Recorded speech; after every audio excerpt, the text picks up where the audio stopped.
Get your win at WallaceWins.com. Welcome to another episode of the WallaceWins.com podcast featuring special guest in the house this afternoon, famous attorney Lauren Wood. Welcome. I don't know about famous, but thank you. It's a pleasure to have you. Thank you for having me. I'm happy to be here.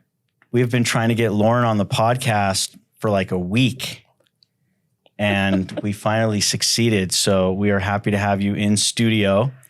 Lauren is a experienced and accomplished trial attorney. She was in the area today running a focus group on a case that is coming up for trial in Orange County that she's going to go and try to teach the insurance companies a lesson for denying her client's claim and fighting the good fight. So thank you for... With my co-counsel, Lourdes Diarmas. Yes. Mm-hmm. So thank you for coming in and stopping by. We're going to start off today's podcast with a segment that I like to call Rapid Fire. Oh, boy. So I'm going to throw out some things. Oh, no. And you're going to quickly, rapidly give me either like a one-word or couple-word answer. Okay. First thing that comes to mind. All right, you ready? Oh, boy. No. Okay. Best car you've ever owned? Oh, I don't want to sound douchey. My Maserati. Favorite breakfast? Oh, favorite? Oh, the pancakes I just had in Japan. All right. Best sport to watch? Oh, well, I have to pick one. It's baseball. For me, it's baseball. I know that I shouldn't say that because we've got a Warriors game tonight, but for me, it's baseball. There is a Lakers game tonight, yes. Best sport to play? Well, golf, no question. Movie that you've seen more than any other? Caddyshack. First band you saw live? George Strait. That's not a band, but a person. Favorite band? Oh, that's so hard. Rufus Du Sol? I don't know. Odessa? Most famous person you've ever met? Kevin Costner? Best month of the year? March. It's my birthday. Favorite sports team? Oh, you can't ask me that. There's a three-way tie. It's the Giants, the Warriors, and the Niners. It's typical San Francisco fan. Childhood hero? Oh, God, I don't know. Probably no one. Is that a bad answer? It's rapid fire. There is no bad answer. Coolest place you've ever been? Coolest? Oh, the Maldives. All right. That was rapid fire. Okay. Welcome to the show. See, Those are hard. We get it going. We get it going right away. Okay. All right. I like it. All right. So let's talk a little bit about what you do as an attorney.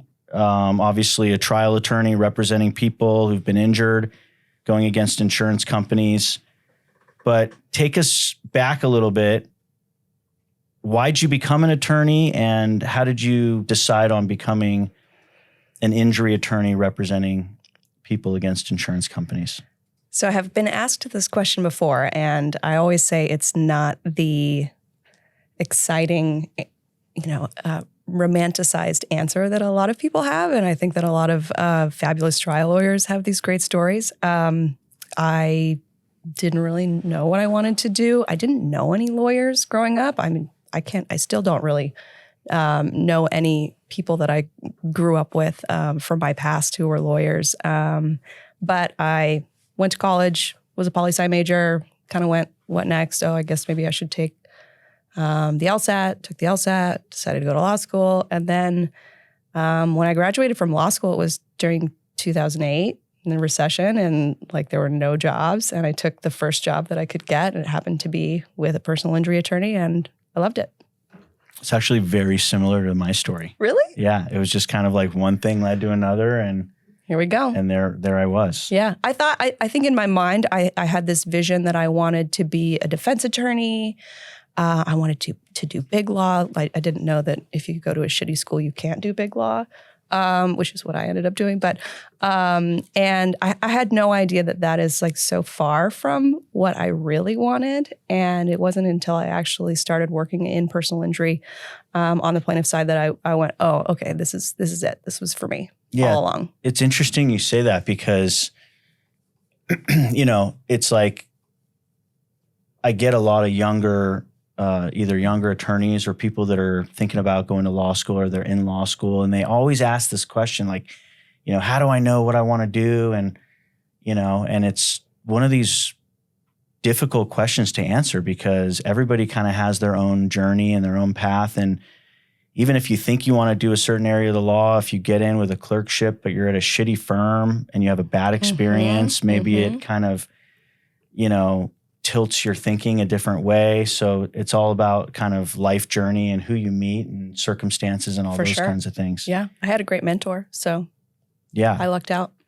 And, but what advice would you give to someone who's, looking to get into the practice? They're either thinking about going to law school, they're in law school. Our practice specifically, or just being a lawyer? Well, how about just being a lawyer in general?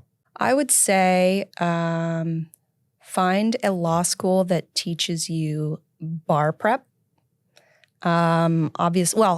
Twofold.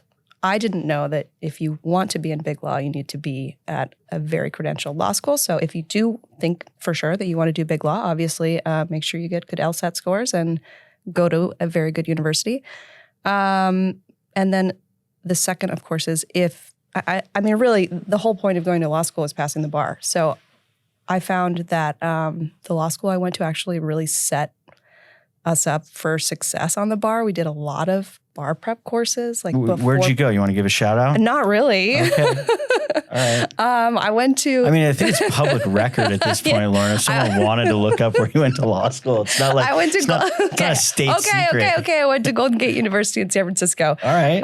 And I think that because there was I got waitlisted there. Oh, get out of here. Get out. I think that because they were maybe on the not so nice list for a while, they tried really, really hard to get their bar scores up. Right. And by doing that, I had courses that were just focused on how to pass the bar. Yeah. And before I got into Barbary, I had girlfriends that were at Hastings and I had already taken all of the practice tests, right, through my law school, and they had never even seen them before. And so I really thought that was very helpful. Yeah. Setting yourself up to pass the bar is just the key to the whole thing. Point. And then what about people that are out of law school, they've passed the bar and now they're sitting there wide-eyed trying to figure out what they want to do? What's the advice you would give them? Whether it's getting into personal injury or anything else, is there any sort of life advice that you would give to someone other than run for the hills? Yeah. Find a good mentor. I know that's harder to say, but I would imagine, and it's certainly easy to say if you have an opportunity to say work under someone or maybe with a firm that's a great trial firm, but maybe they're going to pay you less. I know it's easier to say just sitting here, but the experience is invaluable, and it's certainly something that should be valued more than a shiny law firm. Yeah, I agree. I also see that the younger attorneys, in my experience, that have the most success are the ones that really put themselves out there.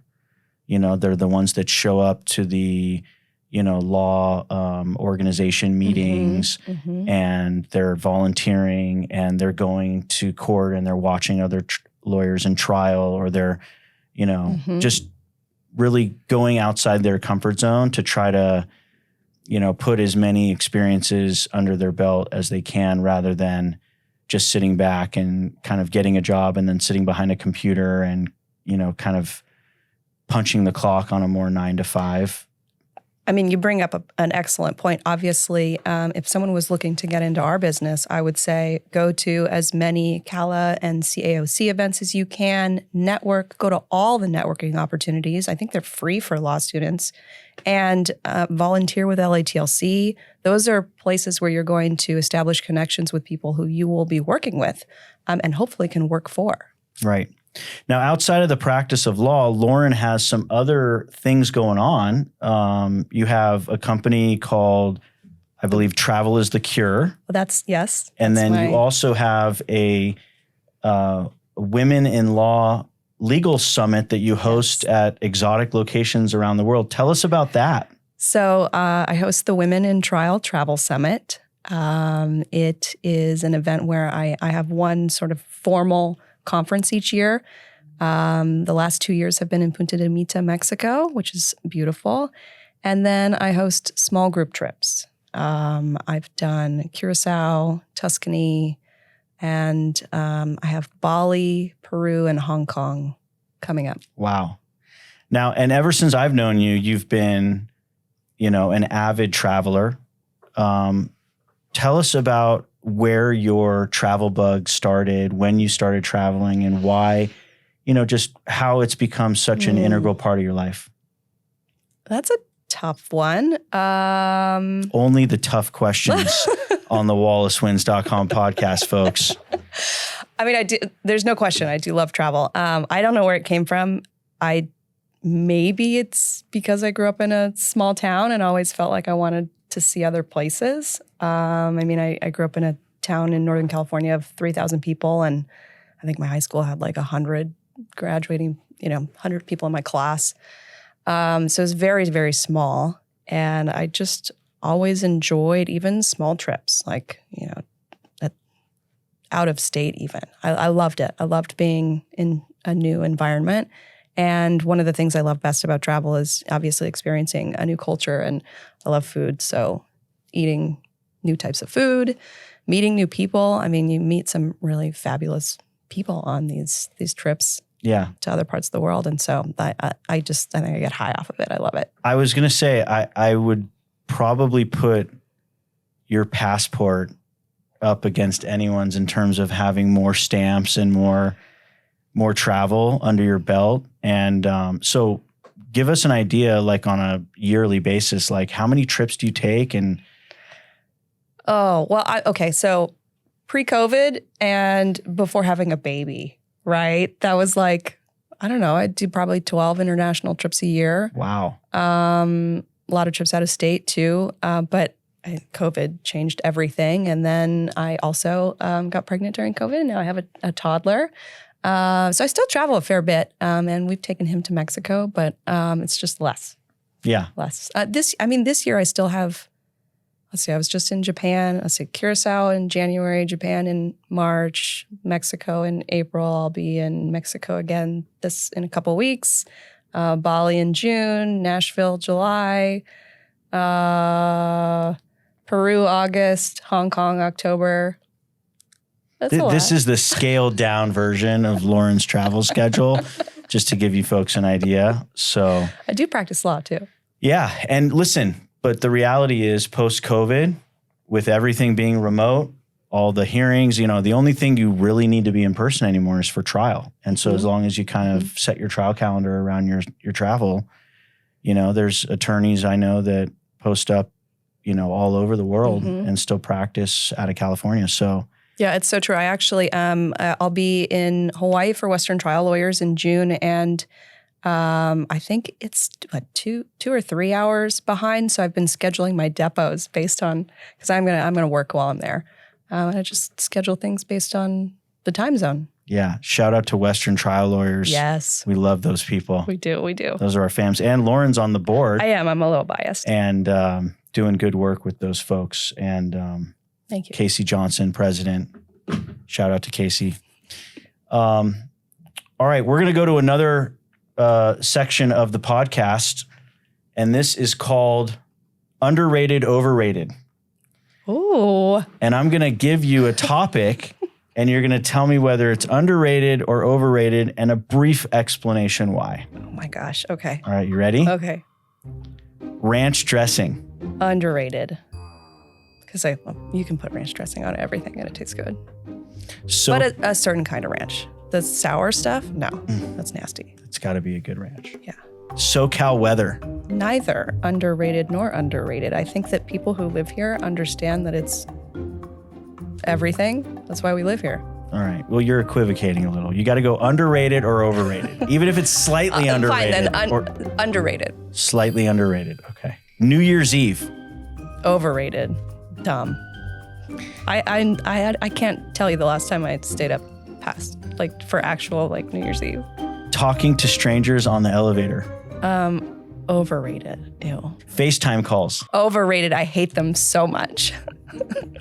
I have one particular bestie who FaceTimes me all the time, and I'm like, no, please don't. You'll tell me his or her name after, and we'll tag them in the caption. She probably knows. She's like, it's me. Succession. Oh, Underrated. I like it, but I don't know. It's got a lot of hype too. So, what? Slightly underrated. Slightly underrated. Fireworks. I guess I'll go with underrated because I'm always like a little kid when I'm like, ooh, shiny things. Same. Yeah. Postmates. I'm slowly understanding that it's underrated. Bald eagles. Overrated. Although when you see them in person in like Alaska, it's pretty cool. Okay. Slightly underrated. Yeah, did we see some in Alaska when we were there? We did, I think we did. Yeah. Yeah, when we were snowmobiling to You're the like, glacier. holy shit, that's a bald eagle. Yeah, we saw a bald eagle. Yeah. It was underrated. Jay-Z. Oh, new Jay-Z or old Jay-Z? Jay-Z. New Jay-Z, I'd say, is overrated. Starbucks. Overrated. The pitch clock in Major League Baseball. Ooh. I would say keep baseball the way it is. So does that mean I want it that it's overrated or underrated? I think it means it's overrated. It's overrated. All right, overrated. Coachella Music Festival. I hate this answer, but I do love it. Underrated. I was a hater and then I started going. Sleeping more than 7 hours in a night. Underrated. Always sleep more than 7. I get 8 every single night. All right. Overrated, underrated. Successful. Great job, Lauren. These are hard. I know. Oh Listen. my gosh, who comes up with these questions? Listen, I mean, I had my door closed for like 3 hours. I've been prepping this whole thing, you know? All right. So getting back to the kind of legal practice conversation, you've been doing this, a little while. You're very experienced. You've done a bunch of trials, a lot of accolades. You've spoke at different seminars. Based on your experience, what do you think kind of separates the successful attorney from the others? Successful how? Successful financially or successful as a good trial lawyer? You define it. Okay. So there are two different answers. Obviously, I think that being a successful trial lawyer, it takes a unique kind of person. One that I'm not saying I am. A lot of the greats, I think, don't sleep and have a very, very unique connection with clients. Lourdes has one of those. I mean, she just connects with clients in a way that I aspire to. I think that's probably one of the biggest things that sets a trial lawyer apart from others and can make you so successful connecting with the jury. I think just being a people person, right? Successfully financially, yes, I think the two can translate, but there are unfortunately people in our business who maybe aren't so ethical. So there are ways to be successful in our business by not following the rules. Right. Yeah. And in terms of being a successful attorney, to your point, like, the attorneys that are really in the trenches making a difference, that are trying cases to juries and, really upholding the Seventh Amendment, the right to a trial by jury in a civil case and holding insurance companies accountable. You mentioned earlier, like, the best ones that are the people that connect to other people, the people, people persons. And it's funny because sometimes when I get attorneys that apply at my firm and want to work at the firm and they talk about, I want to become a trial attorney, one of the things that pops out on resumes for me more than anything else are attorneys that have like worked at a restaurant and waited tables. Because it's like a skill set that you can't really teach 100%. In school. Yes. It's like thinking on your feet and multitasking and interfacing and engaging with all sorts of different people and customer service and putting a smile on your face even when someone's shitting on you because they want more ranch dressing or whatever. Yes. But and I think it also it goes in line with the fact that some of the best trial lawyers we know went to like terrible law schools, right? And so there are things that you can't teach, right? Like some of these Ivy League schools are not, they're not pumping out great trial lawyers because you just have to have that innate people person, right? Characteristic. Totally agree. All right, so now in your career, you represent consumers, injured victims against insurance companies trying to deny or delay their claim. What, where do you see yourself 5 years from now? Hard-hitting questions. Oh my God. I don't know. Only hard-hitting questions. Trying cases and traveling like I'm doing now. All right. There you go. Well, hopefully. My God, we got to get this trial to start. It's been kicked a million times. So hopefully trying cases. What advice would you give to your 18-year-old self? Do less drugs. It's not bad advice. Or do more. I mean, either way. Different kind. Yeah, Right. Choose a different kind of drugs. If you weren't a lawyer and you could do or be anything in the world, what would it be? A travel blogger that gets paid to travel blog and travel. That was like the quick answer. Like, there's just no doubt in your mind that that's what you would be doing. I love it. Totally, yeah. If I could just... But you're kind of a travel blogger right now, so you're kind of living your best life. I don't make any money, though. It doesn't pay my bills. Right. Not even close. But you're still doing what you love. Oh, yeah. Which is great. I like being a trial lawyer, and you've too. now combined it. I do. The Women in Travel Summit has combined those two passions. I mean, that was really the impetus for it. How can I get these two things that I love together? Yeah. I'm still looking for your Men in Travel Trial Summit, which I could maybe attend. You can come to any of the events.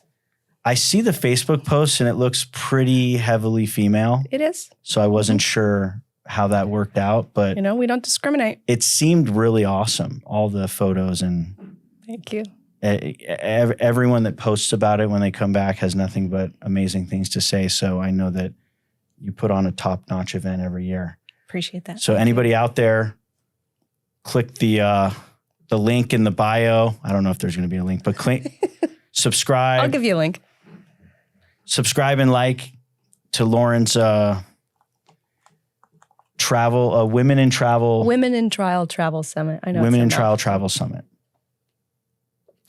All right, we're going to get to our last segment of the podcast this evening. And this is called... We've got a game to watch.